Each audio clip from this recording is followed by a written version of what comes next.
Vanakam Geeks. இது வெறும் news enlightening their heartbeats. For new gadgets, new facts, and technology streets. Light up your day. Come on, join us. Drop your comment today. Vanakam Geeks. Vanakam Geeks. வணக்கம் geeks, welcome back to ஃபோனர்னா தமிழ். இன்னைக்கு வந்து ஒரு மெர்சலான ஃபோனுங்க. எவ்வளோ தூரத்தில் யார் இருந்தாலும் சரி அவங்கள ஜூம் பண்ணி நான் பக்கத்தில் பார்ப்பேங்க. 100x. சரி, 100x இப்போ இதில் வந்திருக்கு T4 Ultraல.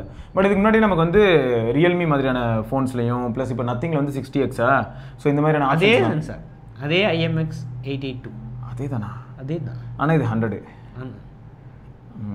சரி, ஓகே. இருந்தாலும் வந்து இப்போ T4 Ultra எந்த அளவுக்கு ஒர்த்தான ஒரு டிவைஸுங்கிறத நம்ம தொடர்ந்து பார்க்கலாம். ஏன்னா இது வந்து பர்ஃபார்மன்ஸ் சீரிஸ், பொதுவாகவே இந்த T சீரிஸு. இதில் நல்ல கேமரா இதுக்கு முன்னாடி T3 Ultraல இருந்ததான்னு கேட்டால் கம்மி பண்ணி தான் இருந்தது. ஏன்னா V50 V40 சீரிஸ் எப்படி இருக்கோ அந்த மாதிரி கூட இருக்காது. ஏன்னா ப்ராசர் சூப்பராக இருக்கும், மற்றபடி வந்து ப்ராசர் கொடுத்துருக்காங்க. நாங்கள் இந்த ஃபஸ்ட் டைம் வந்து டெலிஃபோட்டோவும் நல்லா கொடுத்துருக்கோம் அப்படின்னு அவங்க சொல்கிறாங்க. பாக்ஸில் எதுவும் இல்லை, பிளெயினாக அப்படியே இருக்குது. சைடில் வந்து ஃப்ளாக்ஷிப் கிரேட் டிமென்சிட்டி 9300+ ப்ராசர், சூப்பர் 50 MB டெலிஃபோட்டோ ஃப்ளாக்ஷிப்பு. அது வந்து கேமரா லென்ஸ் மாதிரி கொடுத்துருக்காங்க பாரு, external lens. Sony 3x periscope telephoto camera, Sony IMX 91 வந்து மெயின் கேமரா, ஃப்ளாக்ஷிப்பு, OS சூப்பராக இருக்கே வச்சா. So flagship grade equal depth quad curve screen அப்படின்னு அவங்க போட்டிருக்காங்க. நம்ம கிட்ட இருக்கிறது 8GB 256GB, சூப்பர் 12/256 இருக்குது, 512 மாடலும் இருக்குது. ஓ, 512 இருக்குங்க. Sir value 0.994. இது வந்து ஹெட் சார், பாடி சார் வந்து 0.998, 5 cm 15 mm வந்து நிமிஷம். சூப்பரே. ஸோ திக்னஸ் வந்து 7.43 mm. அந்த டெக்னோ போவா கவ் இருக்குல்ல, அது வந்து அவங்களுக்கு தின்னஸ்ட் இல்லை, இந்தியாவில் தின்னஸ்ட்னு சொன்னாங்களே 7.45. அந்த செக்மெண்ட்லன்னு சொல்லுவாங்க. ஆனால் இயர் ஆஃப் மேனுஃபேக்சரிங் பார்த்தியா? ஏப்ரல் 2025. April May June. ஆமாம், 2 மாதம் முன்னாடி பண்ணியிருக்காங்களா? போட்டியிலேருந்து எல்லாமே ரெடி பண்ணிட்டாங்க 2 மாதம் முன்னாடியே. ஆப்பிள் மாதிரி பாக்ஸில் வந்து இந்த கிளியர் கேஸ் ஒன்று இருக்குங்க. கண்டிப்பாக கலர் மாறத்துக்கு வாய்ப்புகள் நிறைய உண்டு, அதிகம். ஓகே. Charger 90 what. என்ன வாட்ஸா, கொஞ்சம் இம்ப்ரெசிவாகவே இருக்கே வாட்ஸா அந்த ஃபோனு. 90 வாட்டு ஒரு கேபிள், சிம் இன்ஜெக்டர், இந்த மாதிரி விஷயம். போன வருஷம் T3 Ultra வந்துச்சு இல்லைங்க, அதை நாங்கள் வந்து நிஜமாகவே அதை நாங்கள் எக்ஸ்பீரியன்ஸ் பண்ணியிருந்தாலும் சரி, எனக்கு என்னமோ தெரில, அது 32 33K வந்து பர்ஃபார்மன்ஸ் சீரிஸ்ன்னு சொல்லலாம் T3 Ultraவையும். ஆனாலும் அதை ரெக்கமெண்ட் பண்ண தோணலை. ஆனால் இந்த தடவை இது வந்து கொஞ்சம் நல்ல கான்ஃபிகரேஷன் மாதிரி தான் ஃபீல் ஆகுது. T4 Ultra டார்க் மோட்லேருந்து NFC பாரு, ஃபஸ்ட்டு ஸ்டார்டிங்லேயே வச்சு NFC காட்டுறாங்க. டார்க் மோடில் இந்த மோட் போயிடுச்சா இல்லையா? போயிடுச்சு. ஆனால் டார்க்காகவே இருக்குல்ல, வால்பேப்பர் மாதிரி இருக்கும். எப்படியும் PWM டிமிங்லேருந்து எல்லாமே இருக்கும். High refresh 2160 Hz PWM dimming இருக்குங்க. ஃபுல் HD ப்ளஸ், இதுலேருந்து full HD plus 1.5K okay panel இருக்குங்க. நான் இதுக்கு ஏன் வச்சுருக்கேன்ட்டு அப்புறமா பேட்டரி இதுக்கு வரும். Okay. So screen refresh rate வந்து 120. LTP பேனல்லாம் கிடையாது, LTPS பேனல் தான். வழங்கும் போல் எங்கள் இந்த விஷுவல் என்ஹான்ஸ்மெண்ட் இது கொடுத்துட்டாங்க. எல்லா ஆப்ஸ்லேயும் வந்து MEMC இருக்கா சார்? MEMC கிடையாது. சரி, ஓகே. HDR அட்வான்ஸ்டு 4K தாங்கும். தாங்கும்னு நினைக்கிறேன். ஃப்ளாக்ஷிப்னு சொல்லியிருக்காங்களே. 9300 ப்ளஸ்னா சும்மாவா? Quad curve. ஆமாங்க, கிட்டத்தட்ட ஆல்மோஸ்ட் ஈக்குவல் மாதிரி தான் இருக்குல்ல. ஆனால் இது ஆக்சுவல் கர்வ் மாதிரியே இல்லை வாட்ஸா, ஏதோ கார்னர் கிளாஸ் மட்டும் தான் வளையுது, டிஸ்பிளேலாம் எங்கேயும் வளையல. இதோ இந்த இடம் மட்டும் அது வளைச்சி விட்ருக்காங்க. பரவாயில்ல, தாங்குது. ஸோ பீக் பிரைட்னஸ் வந்து 5000 nits பீக் பிரைட்னஸ் தான். HBM வந்து 1600. நார்மல் இன்டோர் பிரைட்னஸில் வந்து 800 வரைக்கும் போகுன்னு போட்டிருக்கு. ஸோ டிஸ்பிளே நல்லா இருக்குங்க. ஸ்காட்ச் சென்சேஷன் ஆல்ஃபா அந்த கிளாஸ் தான் வந்து யூஸ் பண்ணுறாங்க. வாட்ஸ் இதில் இருக்க டைலர் என்னது வாட்ஸா? ஓன் டைலர் தான். ஓன் டைலரா? இப்போ கால் ரெக்கார்டிங் இருக்குது. இருக்குது. ஓகே. ஸோ அப்போ ஐக்கூல மாதிரி இதுலேயும் கால் ரெக்கார்டிங் ஆப்ஷன் இருக்குது. ஹாப்டிக் ஃபீட்பேக் நல்லா இருக்கா? ஆவரேஜ். ஆவரேஜா? இந்த ப்ரைஸுக்கு V50ல எப்படி இருந்துச்சு? V50ல ஆவரேஜ் தான், அதே மாதிரி தான். ஓ, வோக்கல்ஸ் நல்லா லவுடாக இருக்குது, பாட்டம் நல்லா இருக்கு. ஆமாம், இருந்தாலும் வோக்கல்ஸ் நல்லா ரைஸ் ஆகுது. பாட்டம் நல்லா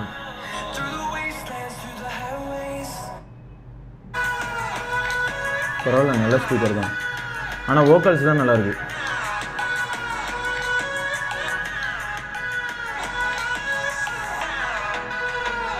டால்பி அட்மாஸ்லாம் எதிர்பார்க்காதீங்க, அவங்களோட ஓன் இதுதான் வந்து யூஸ் பண்ணியிருப்பாங்க. என்ன வர வர எல்லாருமே ஓனுக்கு போக ஆரம்பிச்சிட்டாங்கல்ல, அவன் ஓவர் ரியாலிட்டி போயிட்டான். இவங்க அவங்களோட ஓன் டீப் ஃபீல்டு அதெல்லாம் இருக்கும். ஓகே. ஸோ டிசைனை பொறுத்த வரைக்கும் நம்மக்கிட்ட இந்த கலர் இருக்கா, ஃபீனிக்ஸ் கோல்டுன்னு ஒன்று இருக்குது, செம்மையாக இருக்கு, ரெக்க பறக்கிற மாதிரி பின்னாடி பார்த்தீங்கன்னா தெரியும். ஆமாம் சரி, அதையும் நிறைய பேருக்கு வந்து யூடியூபர்ஸ்க்குலாம் அது கொடுத்துருக்காங்க. போங்கடா, யூடியூபர்ஸ்க்கு வேறு மாதிரி இதுக்கு வேறு மாதிரி, நம்ம யூடியூபுக்கு கொடுக்கல, வெப்சைட்டுக்கு கொடுத்துருக்கனால அந்த மாதிரி கொடுத்துருக்காங்க. பார்த்தீங்களா, வெப்சைட்டுக்கு வேறு கலர். ஸோ இது வந்து ஏஜி கிளாஸ் இருக்குது, அதுவும் ஏதோ இந்த மாதிரி கிளாஸ் தான் அப்படின்னு போட்டிருக்காங்க. ஸோ பின்னாடி வந்து இவ்வளோ பெருசாக இருக்கிற அந்த இது இருக்குது, ரிங் எல்இடி ஆரா light, right. So main camera, அப்புறம் 8 MP அல்ட்ரா வைடு, அப்புறம் அது பெரிஸ்கோப் டெலிஃபோட்டோ இருக்குது. ஸோ சைடில் வந்து கிளாஸி ஃபினிஷ், மேட் ஃபினிஷ் கொடுத்துருக்கலாம், ஆனால் வந்து கிளாஸி ஃபினிஷ் தான் கொடுத்துருக்காங்க. ஃபிங்கர் பிரிண்ட் ஒட்டும், பிளாஸ்டிக் ஃப்ரேம் தான், உங்களுக்கு மெட்டல்லாம் கிடையாது. So power button, volume rockers இருக்குது. பாட்டமில் வந்து dual SIM slot, USB microphone, speaker. IR பிளாஸ்டர்லாம் எதிர்பார்க்காதீங்க, பின்னாடி இருக்கா? இல்லை, ஐஆர் பிளாஸ்டர் இல்லை. ஏன் வர தூக்குறாங்க திரும்ப? எனக்கு இது புரியவே மாட்டேங்குது. தெரில, இவங்க வந்து இதுலேயே கொடுக்கல, விவோ V50லேயே ஐஆர் பிளாஸ்டர் மாதிரி இந்த மாதிரி தெரில, ஐக்கு தான் கொடுக்குறாங்க. ஆமாம், ஆனாலும் இவங்களோட ரிமோட் ஆப் கொஞ்சம் மொக்கையாக இருக்கிற மாதிரி இருக்குது வர வர. இப்போ பிபிகே ஃபேமிலி தான் நல்லா பண்ணுறாங்க, ரியல்மி, ஓப்போ. ஸோ வெயிட் வந்து ஓரளவுக்கு நல்லா இருக்குங்க. 192 grams, 5500 mAh பேட்டரிக்கு வந்து 192 grams, கிளாஸ் பேக்கு இந்த மாதிரி ஃபினிஷ்லாம் வச்சு 192 grams வந்து. டெக்னோ வந்து 177 grams வச்சு அது நீ யூஸ் பண்ணிட்டு இருந்தேன், அந்த இதுதான் போவாக்கவு. இதானா கொஞ்சம் ப்ரீமியமாக இருக்குது, கொஞ்சம் இது இருக்குது. அடுத்தது ஃபன் டச் ஓஎஸ், நீங்கள் ஆல்ரெடி பார்த்துருப்பீங்க. ஃபன் டச் ஓஎஸில் ஒன்றும் புதுசாக இல்லைங்க, ஆனால் அப்டேட்டில் தான் கொஞ்சம் பஞ்சாயத்து இருக்குது. ஏன் ரிலீஸில் வந்து 3 வருஷம் அப்டேட்டு, 4 வருஷம் செக்யூரிட்டி அப்டேட்னு போட்டிருக்கு. ஆனால் வெப்சைட்டில் வந்து 2 வருஷம் அப்டேட்டு, 3 வருஷம் செக்யூரிட்டி அப்டேட்னு போட்டிருக்கு. இது என்ன பஞ்சாயத்துன்னு தெரில. ரைட்டு, ஒரு வேளை நாங்கள் ரிலீஸில் போட்டோம் அப்படின்னு சொல்லி அப்டேட் கொடுத்துட்டாங்கன்னா நல்லாயிருக்கும். இல்லை நாங்கள் தப்பாக போட்டோன்னு மன்னிப்பு கேட்டாங்கன்னா 2 வருஷம் மேஜர். ஆனால் போதும்னு தோணுது வச்சா, வர வர 2-3 வருஷம் அப்டேட் கொடுத்து என்ன பண்ணுறாங்க, ஃபோன் தலையில குதிரை மாதிரி இருந்தது, கழுதியாக மாறுது, எதுக்கு? ஸோ மற்றபடி யூஸ் பண்ணுறதுக்கு எப்படி இருக்குது ஓவராலாக? ஃபன் டச் ஓஎஸ் நார்மலாக இல்லை அது இருக்கட்டும், பட் அந்த பர்ஃபார்மன்ஸ் ஆஸ்பெக்டில் பார்க்கும்போது 9300+ எனக்கு நார்மல் இதெல்லாம் வந்து எந்த விஷயம் எதுவுமே தெரில. ஏன்னா ஆனால் இங்கே என்ன பிரச்சனைனா, உங்களுக்கு ஹெவி யூஸு, இந்த கேமராவில் 4K வீடியோ ரெக்கார்டிங்லாம் ரொம்ப நேரம் எடுக்கிறீங்க அப்படின்னா வந்து ஹீட் ஆகும். ஓ, நார்மல் யூஸுக்குலாம் எதுவும் ஆகாது. ரொம்ப இன்டென்சிவாக யூஸ் பண்ணால் வந்து 9300+ல வந்து அதான் கார்டெக்ஸ் X4 இருக்குல்ல, நீ யூஸ் பண்ணும்போது ஆனால் கொஞ்சம் நார்மலாக இருந்ததா? நான் யூஸ் பண்ணும்போது நார்மலாக இருந்தது. திடீர்னு நான் இது யூஸ் பண்ணும்போதெல்லாம் வந்து கண்டிப்பாக ஹீட்டிங் தெரிஞ்சது. அவுட்டோரில் நீ ரன்னிங் போகும்போது யூஸ் பண்ண? அவுட்டோரில் காலையில் வீடியோ சாம்பிள், கேமரா சாம்பிள், ரொம்ப நேரம் கேமரா, ஒரு 10 நிமிஷம் கேமரா வச்சுக்கிட்டு இந்த மேக்ரோ எடுக்கிறது இதெல்லாம் இருக்கும்ல, அப்போ வந்து ஹீட்டிங் தெரியும். சரி, கேமராக்கு வந்துடும். ஸோ அல்ட்ரா வைடு 8 MP வந்து அல்ட்ரா வைடுங்க. 1x இருக்குது. ஓகே, அப்புறம் 2x 46 mm போட்டிருக்கு, 70 mm, 10x வரைக்கும் இங்கேயே கொடுத்துட்டாங்க. அதுக்கப்புறமா நீங்கள் மேனுவலாக எப்படி போய் 100x வரைக்கும் வந்து ஜூமு. ஓகேயா, இங்கே ஸ்பெஷாலிட்டி என்னென்னா சூப்பர் மேக்ரோ அப்படின்ட்டு வந்து டெலி மேக்ரோ கொடுத்தாங்க. 15 cm, அதுதான் கொஞ்சம் கஷ்டமாக இருக்குது ஃபோக்கஸ் பண்ணுறதுக்கு. ஸோ இது வரைக்கும் 15 cm வந்து ஃபோக்கஸ் ஆகும். பரவாயில்லையே. ஸோ நீங்கள் இந்த 1xே நீங்கள் கிட்டே கொண்டு வந்தால் ஃபோக்கஸ் ஆகாது, கரெக்டாக ஃபர்தர் அவே அப்படின்னு சொல்லுவோம். அப்புறமா அப்படியே கொஞ்சம் கொஞ்சமாக போனால் ஓரளவுக்கு ஃபோக்கஸ் ஆகும். பரவாயில்லையே. அவன் 10x வரைக்கும் வந்து உங்களுக்கு இது இருக்குதுன்னு போட்டிருக்கு, அதான் பாருங்கள், அது மூவ் பண்ணால் வந்து வரும். பரவாயில்லையே. ஸோ ஓகே, ஓரளவுக்கு நல்லாயிருக்கு. ஆனால் நீங்கள் எடுக்கிற மாதிரி ஃப்ளாக்ஷிப்பில் கிரேட்லலாம் வந்து எடுக்க முடியாது.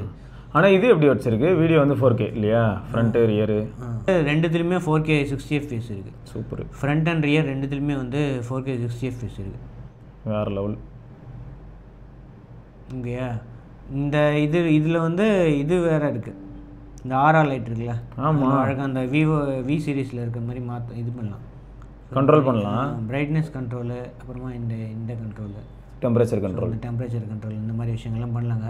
ஆனால் இது நார்மல் கேமராவுக்கு நல்லாயிருக்கு. டார்ச் லைட் மாதிரி ஒரு யூஸ் பண்ணி பார்த்தேன், அந்தளவுக்கு நார்மல் LED அளவுக்கு இல்லை, ரொம்ப பிரைட் இல்லை. நோட்டிஃபிகேஷன் ரிங் மாதிரி கூட யூஸ் பண்ணலாம், அதுக்கெலாம் நல்லாயிருக்கும் பார்க்குறதுக்கு. ஸோ அது வேறு போர்ட்ரேட்டில் வந்து 23 mm, 35 mm, 50, 85, 100 வரைக்கும் இருக்குங்க. சூப்பருங்க. வெட்டிங் மோடும் இருக்குங்க. இந்த மாதிரி நிறையா வெட்டிங் மோடில் இந்த மாதிரி லாஸ்ட் அபவுட்ஸா சின்ன சின்ன இதெல்லாம் இருக்கும். வெட்டிங் மோட் எங்கே இருக்குது? இதோ இங்கே இருக்கா? கல்யாணம் எல்லாத்துலேயும் கொடுத்துட்டேன். அப்போ எதுக்கு விவோ வி சீரீஸு ஐக்கூலெல்லாம் இருக்குடா, எல்லாத்துலேயும் இருக்கா இப்போ வெட்டிங் மோடு? அப்போ எதுக்கு விவோ வி சீரீஸ் வந்து ப்ரொமோட் பண்ணிருந்தாங்க? அது ஃபஸ்ட்டு அந்த வி சீரீஸில் தான் வெட்டிங் மோட் வந்துச்சு அப்படின்னு. அப்போ சீரீஸ் மட்டும்தான் அதுவா?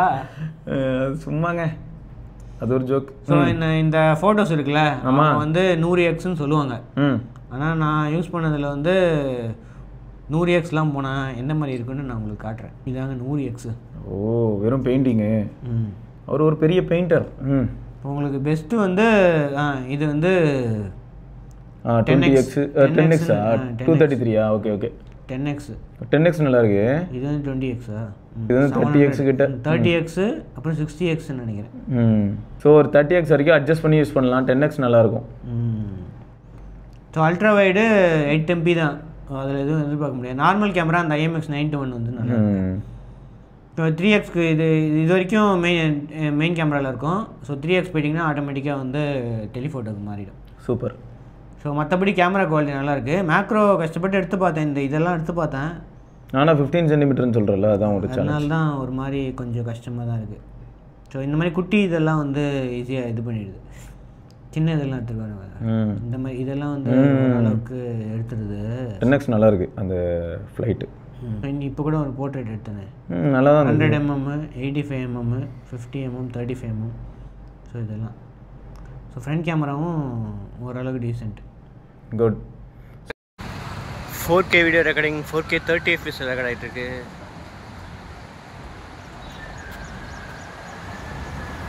ஃபோக்கஸ் டக்குன்னு ஆகுது. Zoom option 2X 3X up to 10X வரைக்கும் ஜூம் இருக்குது. ஸ்டெபிலைசேஷன் ஸ்டாண்டர்ட் ஸ்டெபிலைசேஷன் தான் இருக்குது. ஃப்ரண்ட் கேமராலேயும் 4K 60 FPS வரைக்கும் இருக்குது. ஆனால் நான் வந்து 4K 30 FPS தான் எடுத்துருக்கேன். ஸ்டெபிலைசேஷன் டிஃபால்ட்டாக தான் இருக்குது. ஆடியோ குவாலிட்டி எப்படி இருக்குது? இப்போ வந்து வோக்கல் என்ஹான்ஸ்மெண்ட் அப்படின்னு ஒரு ஆப்ஷன் வந்து எனேபிள் பண்ணியிருக்கேன். இப்போ இது எனேபிள் பண்ணால் பேக்ரவுண்ட் நாய்ஸ் கட் ஆகுதா?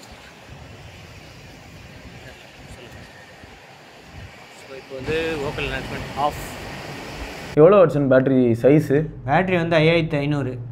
ஓகே. காம்படிஷன் எல்லாரும் 6500 போயிட்டு இருக்காங்க, இப்போ போய் 5000. நான் மேக்ஸிமம் புழிஞ்சு எடுத்தது வந்து 5 மணி நேரம். ஓ, SOT பிரச்சனை இருக்கா? அப்போ ஒரு நாளைக்கு மேலே. ஆனால் ஸ்டாண்ட் பை ஒரு நாளைக்கு மேலே வந்து 5 மணி நேரம் எடுத்தேன். ஆனால் யூடியூப் எதுக்கு 82% காட்டுதுன்னு எனக்கு சத்தியமாக தெரில. இத்தனைக்கும் ஸ்க்ரீன் டைம் 35 மினிட்ஸ் தான். எதுக்கு வந்து அன்றைக்கி ஏதோ கோளாறாக இருந்திருக்கும் போல். வேறு ஒரு சில நாளில் அப்படி இருந்தது. எல்லாமே யூடியூப் அதிகமாக சில நாள் இது காட்டவே இல்லை. இந்த இப்போ இதுவே இது ஒரு பக் இருக்குது. ஆமாம், நியூட்டனில் சாக் அடிச்சுது, காட்டவே இல்லை.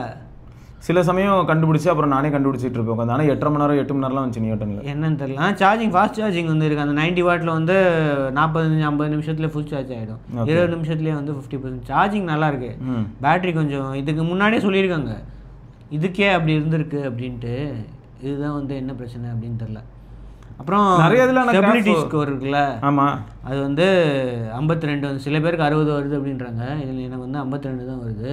அப்புறம் டெம்பரேச்சர் வந்து 48 வரைக்கும் இதில் போச்சு. ஓகே. ஸோ நீங்கள் இந்த ஜென்ஷன் இம்பேக்ட் மாதிரி கேம்லாம் ஆடினீங்கன்னா கண்டிப்பாக கொஞ்சம் ஹீட் ஆகும். ஸ்டெபிலிட்டி அதெல்லாம் இருக்கும். ஃப்ரேம் ரேட்லாம் பிரச்சனை இல்லை. BGMIயில் 120 FPS இதெல்லாம் வரும். ஆனால் வந்து ஹீட்டிங் வந்து இந்த இது பர்ஃபார்மன்ஸ்னால Cortex X4 வேலையை கட்டுது, அதனால் அது வருங்க. ஓகே. ஸோ அப்போ ஆக மொத்தம் வந்து மீடியா சென்ட்ரிக் யூஸருக்கான ஃபோனான்னு கேட்டால் அதுக்கு நீங்கள் விவோவில் V சீரிஸே வாங்கிக்கலாம். ஆனால் இந்த ஃபோன் வந்து கொஞ்சம் கேமரா சென்ட்ரிக்கான கான்சன்ட்ரேஷனும் வேணும், கொஞ்சம் பர்ஃபார்மன்ஸும் வேணும்னு நினைக்கிறவங்களுக்கான ஒரு ஆப்ஷன் ஃப்ரம் விவோ. ஸோ போன விவோ T3லேருந்து வந்து 9200 ப்ளஸ்லேருந்து 9300 ப்ளஸ் வந்து அப்டேட் பண்ணியிருக்காங்க. ஆனால் ஹீட்டிங் அந்த 9400 அளவுக்கு வந்து அந்த அளவுக்கு பர்ஃபார்மன்ஸ் ஆப்டிமைஸ் பண்ணது இல்லை. கொஞ்சம் ஹீட்டிங் இருக்குது. இது ஓவர் கிளாக்டு வேறு இல்லை வச்சா? அது வேறு இருக்குது 9300 ப்ளஸ்ஸு. அந்த நான் யூஸ் பண்ண இந்த விவோவில் இந்த X200 Pro அப்புறம் Oppo Find X8 இதெல்லாம் வந்து 9400 வந்து நல்லா பேட்டரி லைஃபும் நல்லா இருந்துச்சு, அந்த இஷ்யூமே இல்லை. அப்புறம் ஏன்னு தெரியல, ஆனால் எங்கள் இருந்து பிடிக்கிட்டு போயிட்டு. ஆனால் இந்தியாவிலேயே இதுதான் ஃபஸ்ட்டு 9300 ப்ளஸ்ன்னு நினைக்கிறேன். இருக்கலாம், அது ஏன்னா யாருமே 9300 ப்ளஸ்லாம் யூஸே பண்ணல. 9300 இருந்தது போன வருஷம் ஃபோன்ஸில் இருந்தது. X100 Ultra அதில் X100 Pro அதில் தான் இருந்தது. சரி, ஓகே. அப்புறம் என்னென்னா போன வாட்டி IP68 இருந்துச்சா, இப்போ வந்து IP64 ஆகிட்டாங்க. கேமரா எல்லா காசையும் போட்டு IP ரைட்டிங்ஸ் அவங்க காசு இல்லை போல் இருக்கு. IP64 ஆகிட்டு. ஆனால் நிஜமாவே கேமரா வந்து போர்ட்ரேட் நல்லா இருந்ததுங்க. வட்சன் எடுத்த போர்ட்ரேட் வந்து டம்மி ஏரியா, அது சும்மா சைக்கிள் நிறுத்தும் போது வாழைமரமாக இருக்குது, லைட்டே இருக்குது. Camera okay. அந்த அல்ட்ரா வைடு விடுங்க, ஃப்ரண்ட் கேமரா கூட ஓரளவுக்கு இதுதான் இருக்குது. அந்த டெலிஃபோட்டோ பிரைமரி சென்சாரும் டெலிஃபோட்டோவும் வந்து நல்லா பண்ணியிருக்காங்க. கேமராக்காக இது வாங்கலாமா அப்படின்னா விவோ V50ன்னு ஒன்று இருக்குது. அது டெலிஃபோட்டோ மட்டும்தான் கிடையாது. ஆனால் 2 50 MP, ஃப்ரண்ட்டில் வந்து 50 MP. இது 40,000 போது V50 ப்ரோவே வாங்கலாம். இது எவ்வளோ தெரியுமா? 38,000. ஆனால் இது 128 கிடையாது, 256. V50 ப்ரோ எவ்வளோ வச்சு? V50 ப்ரோ அதுவும் இப்போ 40,000 தானே இருக்கும். அதுக்கும் இதுக்கும் பார்த்தேன் 1000 ரூபா தான் டிஃப்ரென்ஸ் அது. ஆனால் அதில் 256 அது எல்லாமே 50. இதில் வந்து ஃப்ரண்ட் 30, இதுக்கு முன்னாடி 50 இருந்துச்சான். இப்போ என்னங்க இது வேணும் தெரியல, 32 MP ஆகிட்டாங்க ஃப்ரண்ட்டில். உங்களுக்கு டெலிஃபோட்டோ வேணான்னா, உங்களுக்கு அந்த அளவுக்கு பர்ஃபார்மன்ஸ்லாம் வேணாம் இதுன்னா V50 வாங்கிக்கலாங்க. ஏன்னா அதுலேயே இது நல்லா இருக்கும், ஜெய்ஸ் ஆப்டிக்ஸ் வேறு இருக்கும். இதில் ஜெய்ஸ் எல்லாம் கிடையாது. இதில் என்ன அந்த இதை வச்சு பெரிஸ்கோப் வச்சு இது பண்ணிக்கிட்டு இருக்காங்க. ஆனால் அந்த பெரிஸ்கோப் போர்ட்ரேட் இதில் நல்லாயிருக்கும், நிஜமாக நல்லாயிருக்கும். அதில் வந்து உங்களுக்கு என்னென்னா ஒரு பிரைமரி சென்சர், ஒரு அல்ட்ரா வைடு இல்லையா, அதுலேயே வந்து போர்ட்ரேட் எடுக்கிறதுக்கு, அப்புறமா அதுலேயே மேக்ரோ இந்த மாதிரி விஷயங்கள்லாம் வந்து அதுலேயே மேனேஜ் பண்ணுறதுக்கு இது இருக்கும். இதில் அந்த பெரிஸ்கோப் கொடுக்கறதுனால அட்வான்டேஜ் இருக்குது. அதுக்கும் இதுக்கு 1000 ரூபா அந்த மாதிரி தான் டிஃப்ரென்ஸ் இருக்குது. ஆனால் இதில் வந்து 12/512 வந்து 42,000 ரூபாயா. ஆனால் ஒரு ட்விஸ்ட் இருக்கு சார், அதில் பேட்டரி லைஃப் கொஞ்சம் அடி வாங்குது இல்லை. அதில் ஆனால் 7 Gen 3 பேட்டரி லைஃப் நல்லாயிருக்கும். அதில் 6000 இல்லை? ஆமாம். ஸோ அதாங்க, அது எனக்கு நல்லா இருந்துச்சு. பேட்டரி லைஃப் வந்து அது எவ்வளோ 6 மணி நேரம் கிட்ட வந்துச்சுன்னு நினைக்கிறேன். V50 பேட்டரி லைஃப் வந்து சூப்பராக இருக்குது. ஸோ இது பேங்க் ஆஃபரோட 35,000 தரும் அப்படின்றாங்க. 3000 ரூபா பேங்க் ஆஃபர். 38,000 38,000 டிவைஸ் 35,000 826 வந்து கிடைக்கும். 128 கிடையாது. UFS 4 தான் எல்லாமே. UFS 3.1 4 கிடையாது. 4 கிடையாதா? அப்புறம் LPDDR5 இதுக்கு முன்னாடி 4X இருந்துச்சா, இப்போ வந்து 5 ஆக்கியிருக்காங்க. ஓகே, அவ்வளோதாங்க. வேறு ஏதாவது டவுட் இருந்ததுன்னா தாராளமாக நீங்கள் கேளுங்க, தெரியும். இதுக்கு ஆல்டர்னேட்டிவாக வேறு ஏதாவது பெரிஸ்கோப் டெலிஃபோட்டோ வச்சு ஏதாவது இருக்கா? இருக்கு, ரியல்மி இருக்குது. Nothing phone 3A Pro. ஆமாம், நிஜமா அது வந்து இதை கம்பேர் பண்ணும்போது நிஜமா அப்படின்னு கேட்டனால இல்லை, நல்லா இருக்காது. சரி, நல்ல ஃபோன் தான். இதை விட ரியல்மி அந்த அளவுக்கு ரியல்மி 14 Pro Plus அதுலேயும் வந்து இதே சென்சார் தான் இருக்குது. ஆனால் அதில் வந்து இந்த இதில் ட்ரைப்ரிசமில் அது இந்த மேக்ரோ மாதிரி எடுக்க முடியுது, ட்ரைப்ரிசம் கிடையாது. அது ஆனால் மேக்ரோ என்ன பண்ணுது, கொஞ்சம் மிக்ஸ் பண்ணுது. அது அல்ட்ரா வைடு பிரைமரி எல்லாத்தையும் மிக்ஸ் பண்ணி ஒரு மாதிரி ஃபோக்கஸ் பண்ணி மேக்ரோ எடுக்குது. சில சமயங்களில் மேக்ரோ நல்லாவும் இருந்தது. நான் அந்த பட்ஜெட்டில் வந்து ஆக்சுவலாக 3A ப்ரோவையும் நத்திங் ஃபோன், அதான் nothing phone 3A bro Realme 14 Pro Plus compare பண்ணேன். ஆனால் அது வந்து பவர்ஃபுல்லான ஒரு ஃபோன் இல்லை, பட் இது பவர்ஃபுல்லான ஃபோன். அதில் வந்து காம்ப்ரமைஸ் எப்படி இருக்குன்னா, பர்ஃபார்மன்ஸ் நல்லாயிருக்கும், பேட்டரி லைஃப் இது அடி வாங்குது. அதில் பர்ஃபார்மன்ஸ் ஆவரேஜாக இருக்கும், பேட்டரி லைஃப் நல்லாயிருக்கும். ஸோ அதுக்கேற்ற மாதிரி நீங்களே சூஸ் பண்ணிக்கோங்க. ஆனால் ரியல்மி வந்து நிஜமாக நல்லா தாங்க பண்ணியிருந்தாங்க அந்த ஃபோன். ஒரு மாதிரி ஒரு அது எப்படி சொல்கிறது, ரியல்மி அதே அப்டேட் தானே, 2 அப்டேட்டு 3 செக்யூரிட்டி அப்டேட்டு. ஆனால் நத்திங் வந்து 3 அப்டேட்டு இல்லையா? சரிதான், ரைட்டுங்க. ஸோ வேறு ஏதாவது டவுட் இருந்தால் தாராளமாக கமெண்ட் செக்ஷனில் கேளுங்க. தொடர்ந்து நம்ம இன்னொரு பதிவில் சந்திப்போம். வரைக்கும் சிவராணி பார்க்கலாங்க. வணக்கம் கிட்ஸ், வணக்கம் டெக்னாலஜி வணக்கம் கிட்ஸ், இது வெறும் நியூஸ் இல்ல, எங்க ஹார்ட் பீட். புது கேட்ஜெட்ஸ், புது facts in the technology streets. வணக்கம் கிட்ஸ், வணக்கம் கிட்ஸ், வணக்கம். நான் தான் நம்ம கையில் உலகம் இருக்கு, சரியான வழியில் அதை பயன்படுத்து. நண்பா நமக்கு நடுவுல ஒரு கணக்கு இருக்கு. ஸ்மார்ட் கேட்ஜெட்ஸ் அண்ட் போன்ஸ் மேல வந்தாக்கிருக்கு. புது யுகம், புது சரித்திரம், முன்னேற்றம் தொடங்கும் போர்க்காலம்.